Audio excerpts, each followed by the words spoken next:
Hello, coucou YouTube, j'espère que vous allez bien et on se retrouve dans cette nouvelle vidéo pour parler des lectures que j'ai eues au mois de janvier. Donc c'est parti pour un update lecture et le premier de 2020.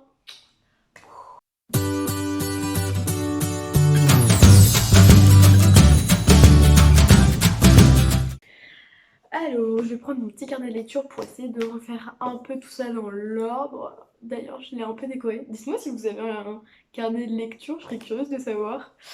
Et du coup, alors, la première lecture de l'année, c'était The Starless Sea. Et du coup, en fait, j'ai lu The Starless Sea. Enfin, en vrai, c'est pas vraiment la première lecture parce que je l'ai commencé au mois de décembre. Et je l'ai fini, du coup, je l'ai fini le 11 janvier 2021. Et en fait, je l'ai lu pour le Bookshelf Book Club qui est donc tenu par Juliette, Elisa, Léonie et Tara. Et du coup, la lecture pour novembre-décembre, c'était The Starless Sea par Erin Morgenstern. Et du coup, c'était le premier livre que j'ai lu par cette autrice et c'était une expérience vraiment unique et hyper... c'était vraiment englobant comme histoire. Donc je sais pas si vraiment... Bah, je peux faire un résumé. Donc en fait, dans cette histoire, on va donc suivre Zachary qui en fait est à l'université, je crois que c'est à New York. Ouais, je me souviens déjà plus, génial. Du coup, on va suivre Zachary à New York qui est étudiant et en fait, on va le suivre à partir du moment où il va découvrir en fait dans une bibliothèque en gros un livre qui parle de lui et du coup en fait ça va l'emmener dans l'univers du coup de The Starless Sea, en fait on peut dire ça comme ça, et du coup en fait tout au long de l'histoire on va suivre un peu son épopée euh, pour l'amener jusqu'à du coup la fameuse The Starless Sea, du coup la mer sans étoiles si on traduit en français. D'ailleurs il a été traduit en français et du coup, j'ai beaucoup aimé cette lecture. Ça a été très très différent de ce que j'ai déjà pu lire parce que déjà l'écriture de Erin Morgenstern est vraiment très particulière.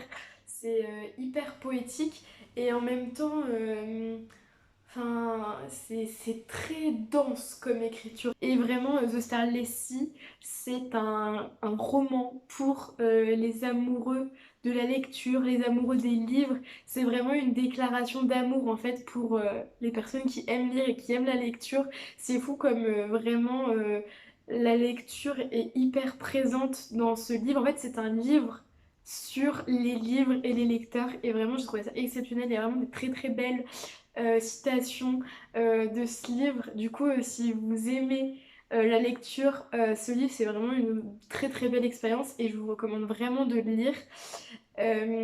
Moi, le seul petit truc, donc je lui ai mis 4,5. Je sais plus, j'ai mis 3,75. Ouais, j'ai mis 3,75 sur 5 étoiles. Parce que en fait, j'ai eu un peu de mal à m'attacher au personnage. Déjà, faut savoir que du coup, on suit Zachary, mais on suit énormément d'autres personnages. Du coup, dans l'univers de The Starless Sea. Et du coup, en fait, tous ces personnages ont leurs propres histoires qui vont venir s'entrecroiser en fait au fil des pages. Et du coup, en fait, des fois, je me retrouvais un peu perdue dans toutes les histoires. Et bien qu'elles aient été hyper diverses, hyper intéressantes, et vraiment, en fait, vous avez l'impression d'être complètement dans un conte, dans un univers vraiment très particulier, très très bien fait, mais moi en fait le seul petit bémol en fait c'est que j'ai eu du mal à m'attacher au personnage et que parfois je me retrouvais un peu perdue entre toutes les histoires et du coup je perdais un petit peu le fil et c'est vrai que en fait Rin Morgenstern est très dans l'ambiance, c'est à dire que en fait The Starless Sea c'est vraiment un livre d'ambiance, il y a un univers très riche, une ambiance très très particulière, mais du coup j'ai trouvé que ça manquait un petit peu de... Comment dire? Ça manquait un petit peu de développement au niveau des personnages, personnellement, hein, j'ai trouvé. Et peut-être, j'aurais aimé peut-être un peu plus de profondeur au niveau des personnages, de leurs sentiments, et aussi peut-être un peu plus de focalisation sur le plot principal, mais voilà, en tout cas c'était une très très très belle expérience de lire ce livre et vraiment je suis hyper contente d'avoir pu découvrir ce livre grâce au Bookshelf Book Club. En tout cas, lisez The Starless Sea si vraiment vous aimez les livres à ambiance et si vous êtes un amoureux de la lecture, vraiment c'est un livre vraiment parfait pour ça. Donc voilà, c'était ma première lecture de janvier. Alors, ensuite on a lu quoi? Du coup, on va passer à ma deuxième lecture et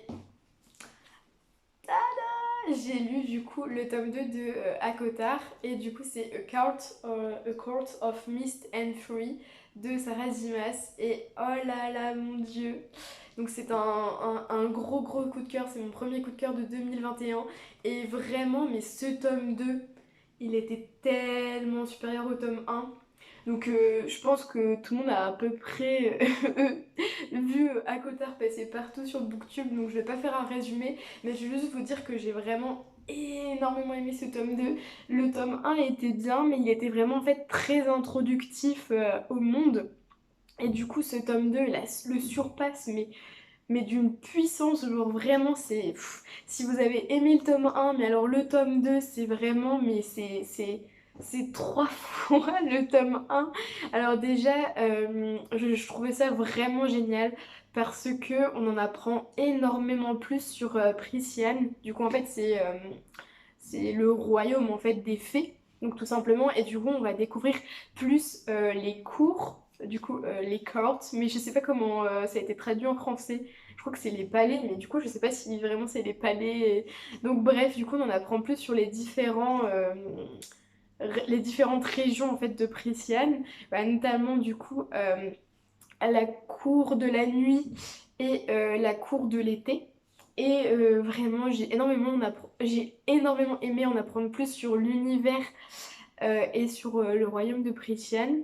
Ce que j'ai énormément aimé dans ce tome 2, c'est aussi le fait qu'on c'est comment en fait, donc en fait le personnage principal, du coup, Fer, moi j'appelle Fer, mais il y en a qui l'appellent Ferra, je crois.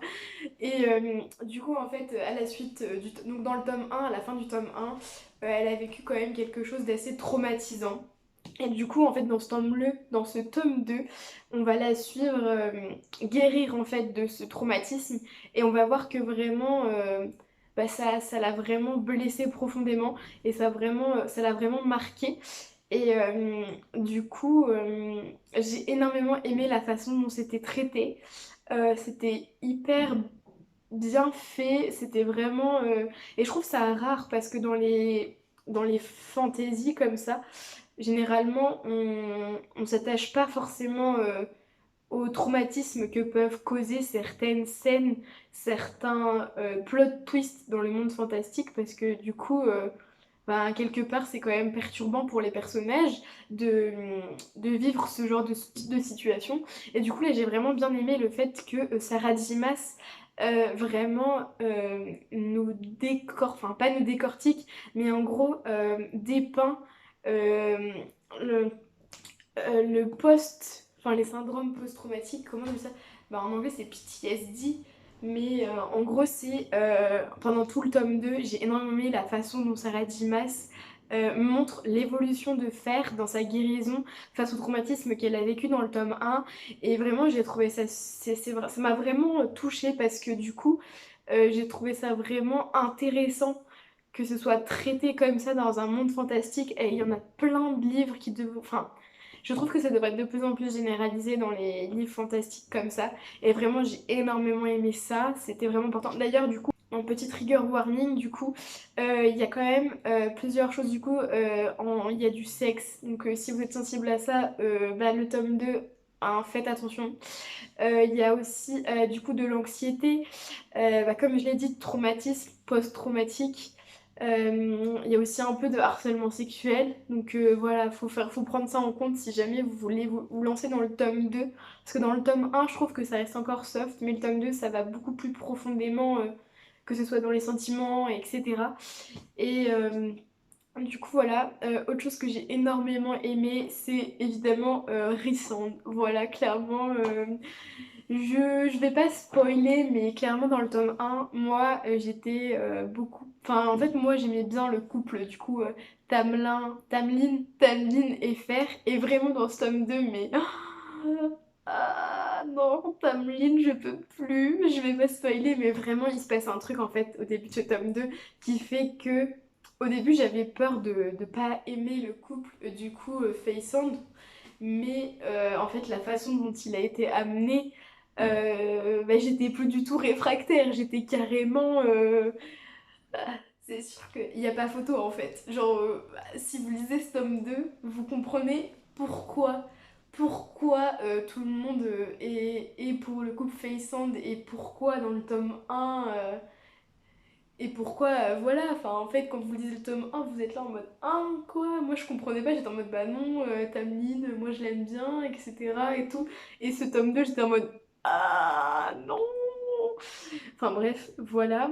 Oui, je voudrais aussi rajouter sur Akomaf, en fait ce que j'ai trouvé vraiment bien, c'est que souvent dans les romans fantastiques, donc dans les young adult fantasy, on s'attache beaucoup à développer les personnages principaux et parfois je trouve qu'on laisse un peu de côté les personnages secondaires. Et chose que Sarah Dimas n'a pas fait, elle a vraiment bien développé les personnages secondaires parce que dans ce tome 2, on va introduire plusieurs nombreux personnages secondaires et ils sont vraiment tous attachants, j'ai trouvé très bien développés, très bien amenés. Tous les personnages secondaires sont très différents et je les aime tous. Enfin, vraiment, j'aime énormément Mort notamment. Et du coup, voilà. Enfin, bref, ce tome 2, c'était un vrai gros coup de cœur. C'est mon premier coup de cœur de 2021. Et j'ai vraiment qu'une hâte, c'est de lire le tome 3. Et je pense que ça ne va pas tarder. Donc, enfin, bref, si vous n'avez toujours pas lu Akotar, mais que faites-vous? Mettez-vous-y parce que vraiment, genre, vous pouvez pas regretter vraiment l'univers, la façon dont Sarah Dimas développe ses personnages. Et, euh, et vraiment, il y a de l'action, il y a de l'émotion, il y a de tout en fait dans cette série. Et du coup, voilà, bref, Lisa Cotard. Ensuite, en troisième lecture, j'ai donc lu le tome 5.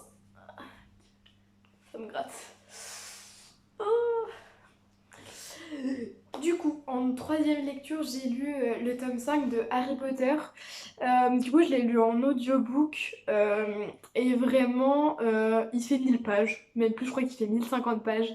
Et je regrette pas du tout de l'avoir lu en audiobook. Ça m'a quand même pris 2 mois à lire en audiobook parce que c'est presque, je crois que c'est presque 28 heures d'écoute ou un truc comme ça. Donc vraiment super long. Vraiment. Après, j'avais pas mis en vitesse plus rapide, j'aurais peut-être dû. Mais voilà, je vais pas m'attarder dessus parce que voilà, l'autrice quoi, mais du coup je veux quand même continuer la saga. Je veux quand même lire Harry Potter en entier. Et du coup là je l'ai lu en audiobook, donc l'audiobook je l'ai écouté sur YouTube, vous pouvez en trouver plein partout sur YouTube gratuitement. Donc voilà, donc je l'ai lu en audiobook, j'ai bien aimé. Euh, Harry, il m'a quand même un peu agacée, je dirais, dans ce tome 5. Je trouvais que parfois... En fait, j'ai un peu l'impression que c'est un personnage quand même assez égocentrique. À certains moments, j'ai un peu l'impression que vraiment c'est... Alors je sais pas, c'est peut-être moi, mais j'avais vraiment l'impression que parfois c'était vraiment tout tourné autour de lui, quoi. Vraiment, parfois il y a des moments j'avais envie de le gifler, quoi. Genre, vraiment, j'en pouvais plus. Et je sais pas, ce tome-là, je l'ai un peu moins aimé. Je pensais pourtant beaucoup l'aimer, mais en fait, ce que j'ai un peu. Moi, je pense que je vais pas spoiler, je vais spoiler personne parce que les films sont sortis depuis longtemps, tout le monde les a lus. Mais en gros, les passages où du coup ils forment l'armée de Dumbledore et donc du coup où ils s'entraînent tous dans comment ça s'appelle, la salle sur demande je crois. Et ben je trouvais ça un peu dommage parce que c'était pas très bien développé. J'aurais bien aimé avoir plus de passages dans ces moments-là où ils s'entraînaient, etc. Du coup je trouvais ça dommage. Et parfois, je trouvais qu'il y avait certaines longueurs. Mais par contre, j'ai regardé le film après, genre vraiment, genre 2 3 jours après. Et je trouvais que le film, j'étais en mode genre, ils se tout coupé quoi. J'étais en mode, oh, c'est pas possible, il y a plein de trucs qui se passent dans le livre qui ne sont pas bien expliqués dans le film. Et du coup, j'étais en mode, ah ouais, en fait, le film, c'est genre, ça a rien à voir avec le livre quoi. Genre vraiment, j'étais en mode genre, bah ça a un peu à voir, mais je trouve qu'il y a plein de scènes qui avaient été coupées. Enfin bref, du coup, j'ai mis la note de 2,5/5, je crois, au tome 5. Du coup, tout récemment, j'ai lu le tome 3 de Red Queen, donc qui est King's Cage, que je vous avais présenté dans un book haul sur ma chaîne. Alors je sais plus c'était quand. D'ailleurs, si vous l'avez pas vu, je vous le mets dans le petit i. Je crois que c'est là. Je sais plus si c'est là ou là. Enfin bref, je vous mettrai la vidéo du book haul juste là si jamais ça vous intéresse. Et du coup, je vous disais que j'avais acheté ce tome 3 sur Vinted. Et donc je me suis dit, allez c'est parti, lisons-le. Donc j'ai lu ce tome 3, je l'ai fini hier, à l'heure où je tourne cette vidéo. On est le 28 ou 29 janvier, je sais plus. Mais du coup voilà, j'ai fini King's Cage hier. Et comment vous dire? Alors ça fait le tome 1, ça fait 2 ans maintenant, ça fait 1 an et demi maintenant que je l'ai lu. J'avais lu le tome 2 lors du premier confinement au mois de avril, mars-avril par là. Et donc là, tout récemment, du coup, j'ai lu le tome 3. Et je sais pas, je suis vraiment mitigée par ce tome 3. Ça veut dire qu'il m'a laissé très perplexe. J'ai trouvé ça long, mais long. Je sais pas comment expliquer, mais en gros, j'avais l'impression qu'il se passait pas grand chose pour moi. Alors que pourtant, je suis pas forcément hyper fan des grandes scènes d'action, des grandes scènes de bataille, mais là en fait, c'était. Je sais pas, il y avait des passages, je trouvais ça vraiment trop lent. Et du coup, j'étais là en mode, mais c'est quand que ça va se passer? C'est quand que vraiment l'histoire va vraiment avancer, bouger, vraiment évoluer.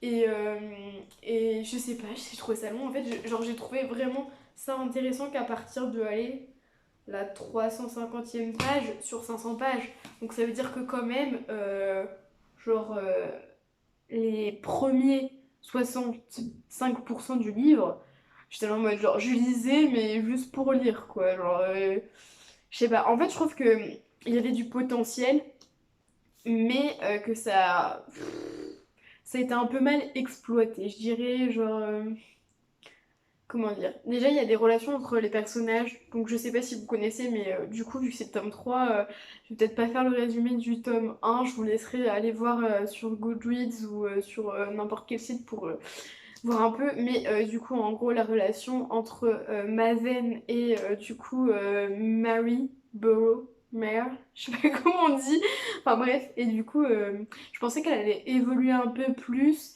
qu'elle allait être un peu plus creusée, et ben non, en fait, je trouvais qu'on. En fait, je suis restée sur ma frustration. On est resté sur notre attente. Tout le temps, j'étais en mode, ah, il va se passer un truc et tout, nan. Et en fait, non. C'est pas que je voulais une romance, hein, mais je sais pas. C'était un peu. Puis, bon, je vous cache pas, en fait, c'est dans le titre, donc c'est King's Cage. En gros, dans ce tome 3, bah, en gros, elle va se faire emprisonner par Maven. Et en gros, pendant toute la première moitié, donc les 60%, du coup, elle est prisonnière. Et ben, elle est prisonnière, c'est tout, voilà, quoi. Genre, il se passe rien. Voilà, en fait c'était long, c'était super long comme lecture. J'arrive pas trop à dire pourquoi j'ai pas aimé. J'ai un peu m'expliquer sur Goodreads, mais en gros, genre, j'ai eu l'impression qu'il y avait eu beaucoup de blabla. Alors, par contre, si vous aimez beaucoup les intrigues politiques, il y avait quand même pas mal d'intrigues politiques qui étaient quand même intéressantes à suivre. Donc, je reconnais que ce tome 3 pour les intrigues politiques, c'était vraiment intéressant. C'est quelque chose d'un peu plus philosophique, etc., les alliances entre royaumes, etc. C'était quand même assez intéressant de découvrir ça, mais j'ai trouvé que ça aurait pu être fait d'une manière un peu plus rapide dans l'histoire, parce qu'on attend quand même longtemps avant de vraiment être dans le jeu des intrigues politiques, etc. Et tout au long de ce tome 3, du coup, on a un changement de point de vue, en fait, genre presque tous les 3 4 chapitres, je dirais à peu près. Et du coup, en fait, on va suivre l'histoire du point de vue de Mary, je vais l'appeler Mary, on va dire, hein, mais en vrai dans ma tête c'est pas ça, mais bref. Du coup, on va suivre Mary la plupart des chapitres, et tous les 3-4 chapitres, on va suivre Cameron, donc qui est une New Blood. Alors je sais pas comment ils ont appelé ça en français parce que moi je lis en anglais, mais du coup ils appellent ça une New Blood, et du coup qui fait partie de la Scarlet Guard. Donc je sais pas comment on dit, en gros de la révolution, quoi, de la résistance, entre guillemets, on va dire ça. Et du coup, euh, moi, j'aimais clairement pas les points de vue de ce personnage, donc j'aimais pas en fait les chapitres où on était du point de vue de Cameron, vraiment. Je j'arrivais pas En fait, je lisais les chapitres de Cameron, mais je les lisais en diagonale. Genre vraiment, je retenais que les points importants des passages où c'était son point de vue. Et j'ai trouvé ça dommage parce qu'on avait un autre point de vue un peu à la fin, où genre, mais on en a pas eu beaucoup. On a eu genre 2-3 chapitres où c'était Evangeline, donc un peu la rivale de Mary, qui justement exposait son point de vue de l'histoire et du coup amenait quelque chose en fait au récit. Et j'ai trouvé que vraiment c'était ses points de vue à elle qui étaient super intéressants. Et vraiment j'ai trouvé ça dommage en fait qu'on n'ait pas eu plus de points de vue de Evangeline tout au long de l'histoire. Je pense que ça aurait vraiment plus dynamisé le récit. Et, euh, et, et j'aurais bien aimé aussi avoir des chapitres du point de vue de Maven. Je pense que ça aurait pu être hyper intéressant de voir l'autre côté en fait. Pendant toute la première partie, ça aurait été hyper intéressant. Mais on n'a pas eu ça. Donc peut-être dans le tome 4. Du coup, je suis un peu mitigée sur ce tome 3. Je crois que je l'ai mis 2,75, presque un 3 étoiles. Mais pour moi, ça manquait un petit peu quand même d'action, enfin ça allait. Alors c'était hyper lent les 65 premiers pourcents, et en plus la fin. Alors il y a un truc, vraiment une grosse action à la fin, mais elle se finit comme un cheveu sur la soupe. C'est-à-dire qu'en fait on est en plein milieu de l'action à la fin d'un chapitre, et on va arriver au dernier chapitre, et l'action est terminée, mais on la voit pas se terminer en fait. On nous fait comprendre, genre il y a un bout dans le temps et on nous fait comprendre que l'action est terminée. Et du coup j'étais en mode genre, ah ok. Du coup, ce tome 3 c'était pas le meilleur de tous. Donc, je dirais quand même le tome 4. Donc, le tome 4, c'est War Storm. Et du coup, je le dirais quand même parce que j'ai quand même envie de savoir comment ça se finit. Mais je suis un peu déçue de la tournure de ce tome 3. Donc, voilà, clairement. Voilà, voilà. Donc, si vous avez lu le tome 3, dites-moi ce que vous en avez pensé. Parce que vraiment, je serais curieuse de savoir si c'est que moi qui ai trouvé que c'était lent. Peut-être que c'est parce que aussi je me suis détachée de la série et que ça fait longtemps que j'avais lu le tome 2 et que du coup j'étais plus trop dans la saga. Mais du coup, je pense que si je lis le tome 4, il faut que je le lise quand même assez vite pour pas que ça me refasse la même chose et que je sois obligée de relire un résumé, etc. Donc je vais essayer de regarder sur Vinted si je peux pas le trouver. Parce qu'en ce moment, c'est un peu galère pour commander des livres en anglais. Donc voilà pour cette quatrième lecture. Ouais, c'était la quatrième. Ouais, cette quatrième lecture de janvier. En ce moment, du coup c'est ma lecture du moment, donc c'est ma current read. Et du coup, je suis en train de lire Le Cid de Pierre Corneille, donc c'est une pièce de théâtre. Et j'étais hyper réticente. Donc en fait, si je le lis, c'est parce que je participe au Villains Reading Challenge. Et du coup, pour finir un des prompts, je devais lire un livre sur la vengeance. Au début, j'avais choisi de lire Vengeful, sauf que le challenge se finit dans 2 jours. Et j'aurais jamais le temps de le finir. Enfin, j'aurais jamais le temps de le lire. Et du coup, j'ai regardé et je me suis dit, allez, on va lire le site. Je crois que c'est en 188 pages.